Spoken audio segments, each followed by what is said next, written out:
Bien le bonjour à toutes et à tous, c'est Cryptéo et aujourd'hui on se retrouve pour faire un point sur les rumeurs qui planent autour de Gate.io, de Crypto.com, des virements qu'il y a eu là-dessus, des preuves de réserve, etc. On va passer juste 2 secondes là-dessus.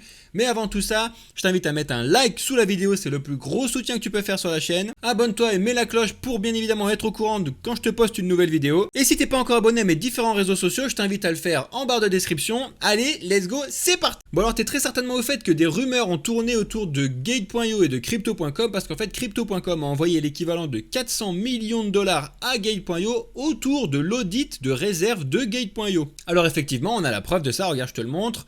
Crypto.com a envoyé 320 000 Ethers à Gate.io le 21 octobre 2022. Et une majeure partie de la peur est partie en fait du fait que une analyse de Look On Chain sur Twitter a montré que seulement 285 000 Ethers avaient été retournés à Crypto.com de la part de Gate.io. Et du coup, ils mettaient en commentaire où est-ce qu'ils sont passés les 35 000 Ethers qui restent. Vous les avez gardés pour vous, gna gna gna, il y a un problème sur la réserve, etc., etc. Et ben en fait, quand tu fais un petit peu tes recherches, tu te rends compte que cette peur elle est partie de rien parce que les 35 000 Ethers ont bien été renvoyés et ce le 24 octobre 2022. Là où l'analyse de Look On Chain montrait en fait les retours à partir du 25 octobre 2022, du 25 au 30, en fait, il y a eu les 285 000 Ethers qui ont été renvoyés à Crypto.com. Et il manquait le 24 octobre 2022 où les 35 premiers 1000 Ethers avaient été renvoyés directement à Crypto.com. À ce sujet, en fait, quand tu te renseignes, il y a eu une Ask Me Anything sur YouTube qui a été fait du PDG de Crypto.com qui explique tout ça, en fait, que bel et bien, ça a été juste une erreur, une faute de frappe de leur part. Donc, alors, je suis entièrement d'accord avec toi, une faute de frappe de ce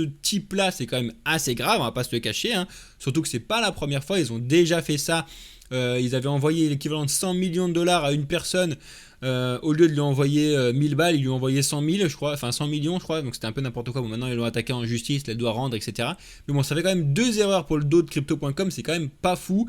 Il a justement répondu à ça, qu'il avait mis en place des choses et des vérifications pour que ça se repasse plus, donc heureusement. Et tout le bazar aussi est parti du fait qu'en fait, le Gate.io faisait sa preuve de réserve fin octobre 2022. Alors même si cette erreur est très proche de la preuve de réserve de Gate.io, si tu regardes en fait et que tu vas chercher un petit peu dans les détails ce que j'ai fait, tu regardes en fait que la preuve de réserve et le snapshot de la preuve de réserve a été fait le 19 octobre 2022, soit 2 jours avant le virement de Crypto.com. Donc en fait, la preuve de réserve de Gate.io qui est présente sur leur site, donc des 108% et des 104% sur le Bitcoin et sur l'Ethereum, enfin sur les blockchains Bitcoin et sur les blockchains Ethereum, elle est bonne en fait. Donc il n'y a pas de peur à avoir, il y a de la peur ces derniers jours à cause de FTX qui sont lancés là-dessus, il y a une chasse aux sorcières sur les plateformes. Et en fait, il faut vraiment vérifier avant de prendre peur. Il y a plein de gens qui ont retiré leurs sous de Crypto.com, de Gate.io, etc. ces derniers jours. Pour rien en fait, il n'y a pas de peur à avoir, la preuve de réserve a bien est là. Donc en fait le bilan sur cette histoire c'est qu'il faut toujours que vous fassiez vos recherches quand vous voyez des annonces comme ça plutôt que de prendre peur tout de suite et de retirer vos sous directement. Allez regarder un petit peu, regardez sur Twitter, regardez ce qui se passe. Twitter de toute façon c'est la base des bases, tout le monde discute là-dessus. Moi je te mets pas mal de threads, enfin je te retweet pas mal de choses que je trouve là-dessus. Des fois justement je t'avais retweeté le truc de Look On Chain, je suis allé chercher après et puis après je t'explique qu'en fait non ça a été retrouvé etc. etc. Même Look On Chain ont marqué qu'en fait ils ont retrouvé derrière après les 35 000 du 24 octobre.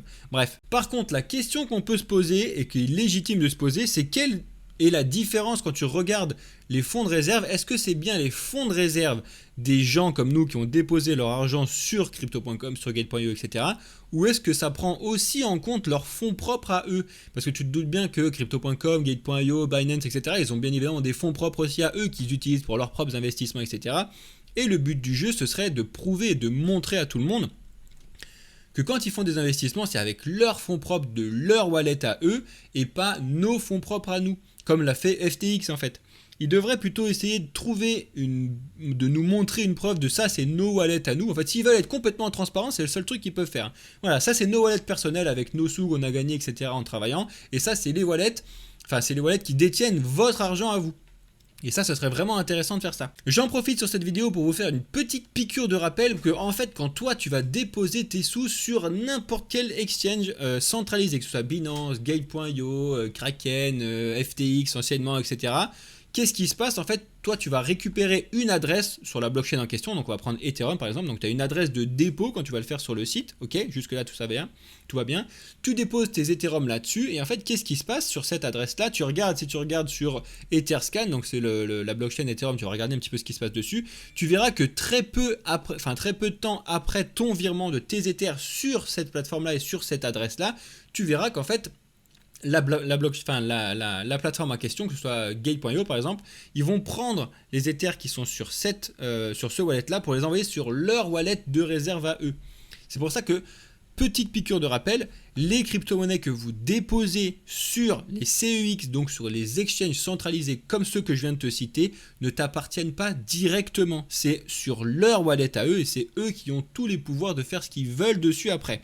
Donc c'est en même temps inquiétant parce que du coup ils peuvent faire ce qui s'est passé sur FTX, à savoir du coup faire des investissements via Alameda Research et puis mettre un méga bazar, on est complètement d'accord. Mais d'un autre côté, et c'est ce qui répond aux besoins de plein de gens, il y a plein de gens qui comprennent rien à l'idée des hardware wallets, des cold wallets, des wallets où garder sa phrase sécurisée et tous les gens ils sont paumés, ils ont juste envie de garder un mot de passe et une connexion sur un site. Et du coup, comme ce que tu fais avec tes sous en banque, en fait ces gens-là ils aimeraient bien en gros prêter leur argent aux plateformes, leur dire écoutez voilà ça c'est mon argent, vous le gardez et puis après je veux pouvoir savoir le récupérer, ce que tu fais comme tu fais en banque. Donc ça répond quand même à un besoin de personne, même si je suis d'accord avec toi, c'est bien mieux de garder tes fonds sur un cold wallet, sur un hardware wallet type Ledger, Trezor ou sur des software wallets comme Metamask etc, mais où tes clés t'appartiennent et donc tes cryptos t'appartiennent. C'est bien plus safe, mais il faut comprendre comment ça fonctionne, parce que si tu perds tes 12 ou tes 24 mots-clés sur ton truc et que tu as déposé un Bitcoin dessus, ton Bitcoin, ciao, il n'existe plus personne ne peut le récupérer, tu peux pas, il n'y a pas de service après-vente, c'est ça que je veux dire. Alors que sur les plateformes, tu peux essayer de dire, voilà, j'ai perdu mon mot de passe, ils vont essayer de vérifier que c'est bien toi, nanani, nanana, et ils vont vérifier que c'est bien à toi les fonds, et ils vont peut-être te renvoyer ton Bitcoin, etc. C'est ce truc-là qu'il faut analyser, et il faut faire attention, il faut réfléchir sur quelle est l'utilité que tu veux faire de ces plateformes et quel est ton besoin. Moi, ce que je peux te dire là-dessus, c'est que si tu as besoin de trader, si tu as besoin d'échanger, si tu as besoin d'acheter des crypto-monnaies, utilise les CEX, c'est ça, on est obligé de le faire. Par contre, si tu veux investir dans les crypto-monnaies, dans le Bitcoin, etc. sur le long terme, à horizon 5, 10, 15, 20 ans, là, tu les achètes sur une plateforme si tu veux être sécurisé et après, tu les envoies et tu essaies de comprendre comment fonctionne un cold wallet, un hardware wallet, pour comment il soit sécurisé dessus sur le long terme, que tu puisses dormir, toi, sereinement de ton côté, bien évidemment en gardant ta phrase secrète de tes 24 mots. Mais comme ça, au moins, tu ne seras pas inquiet quand tu as des news comme ça, tu ne te poseras pas la question. Si tu n'as pas le temps de t'intéresser, comme moi, j'ai le temps de passer un petit peu, de regarder et faire mes recherches, si toi, tu n'as pas le temps de le faire, comme ça, tu sais comment ils sont sécurisés, tes fonds sont sécurisés sur ton truc et tu n'as pas besoin de réfléchir. Tiens, moi, je sais que mes bitcoins, ils sont là, point barre. Ok? Il faut juste analyser, savoir comment ça fonctionne.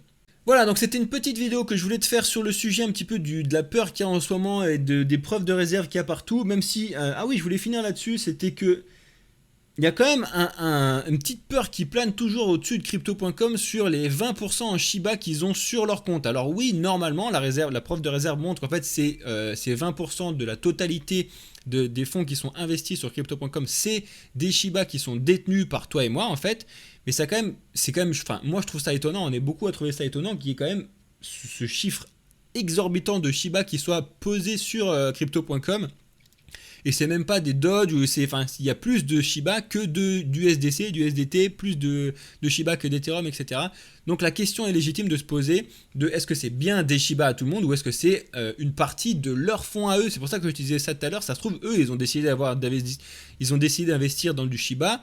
Et puis ils l'ont déposé sur leur fonds de réserve. Ça on ne sait pas en fait. C'est ça le problème, c'est qu'on ne sait pas si c'est des fonds à eux qu'ils ont décidé de faire leurs investissements comme ils veulent, tu vois, ou si c'est nos fonds à nous.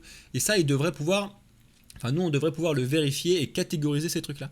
Voilà, j'espère que tu as bien mis un like sur cette vidéo, que tu as commenté si tu trouvais un truc bizarre sur ce que je t'ai bien de t'expliquer et que tu t'es bien abonné à tous mes réseaux. Sinon, on se retrouve comme d'habitude pour faire les news de la semaine très bientôt. Et comme tu peux le voir, il y aura de plus en plus de vidéos sur d'autres sujets que les news de la semaine sur cette chaîne YouTube. Donc, abonne-toi, reste bien connecté. On se retrouve à la semaine prochaine. Ciao!